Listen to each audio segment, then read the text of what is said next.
Pauline Matin. Le climat d'ensauvagement, voilà le mot d'Emmanuel Macron. Un climat de haute tension juste avant les élections régionales de dimanche. Et dans ce contexte, des croix gammées taguées sur des panneaux électoraux qui suscitent bien sûr l'indignation. Ça se passe à Oulch. Bonjour Claude Mériot.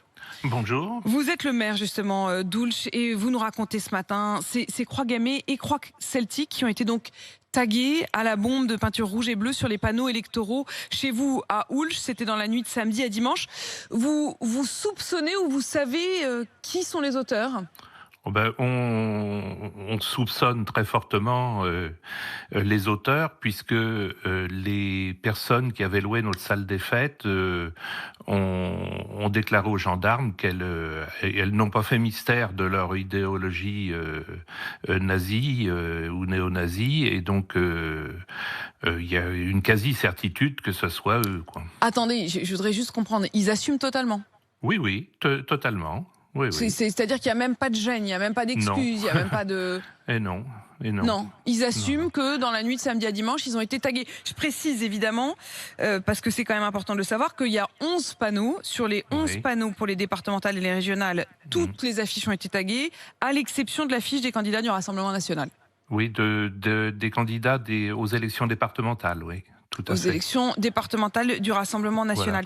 Voilà. Cette soirée, elle avait des airs de soirée d'extrême droite Je n'y étais pas, donc a priori non. Sinon que dans la nuit, mon adjointe qui habite en face la salle des fêtes les a entendus crier à Hitler.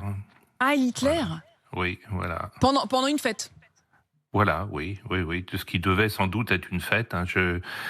Évidemment, j'étais pas présent, et puis je sais pas la nature de ce rassemblement, quoi. C'est terrible parce qu'on a l'impression de quelque chose de totalement décomplexé. Ce que vous nous dites, c'est que quand les gendarmes arrivent, il n'y a pas de gêne, c'est assumé. Dans quel état d'esprit vous êtes, Claude Mériot, monsieur le maire ? Moi je suis atterré, d'autant plus que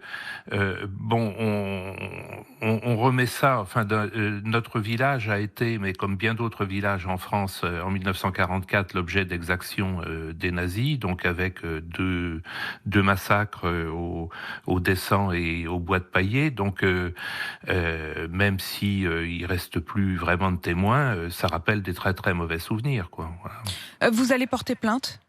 Oui, bien sûr, oui. Vous le ferez aujourd'hui ? Vous allez déposer plainte ? Je le fais pour des raisons techniques, je le fais demain, hein, mais j'ai rendez-vous à la gendarmerie demain. Oui. Simplement encore un mot juste sur cette salle de fête, puisque c'est une salle des fêtes qui a été louée, qui est une salle des fêtes municipale. Quel était le motif de la location ? Et c'est pas des gens du village ? Ah non, pas du tout. Le motif, c'était un rassemblement festif, hein, voilà. Il n'y avait pas besoin de donner plus d'explications. Non, on ne demande pas. Puis, si tant est qu'on demandait, les gens nous répondraient ce qu'ils veulent, quoi. Donc, on n'a pas les moyens de contrôler, Courage, monsieur le maire. Courage, monsieur le maire. Juste Merci. encore un mot, puisqu'on en débat ce matin sur l'abstention. Est-ce que dans ce contexte-là, vous le redoutez ? Je sais pas. En milieu rural, les gens se déplacent quand même pour voter.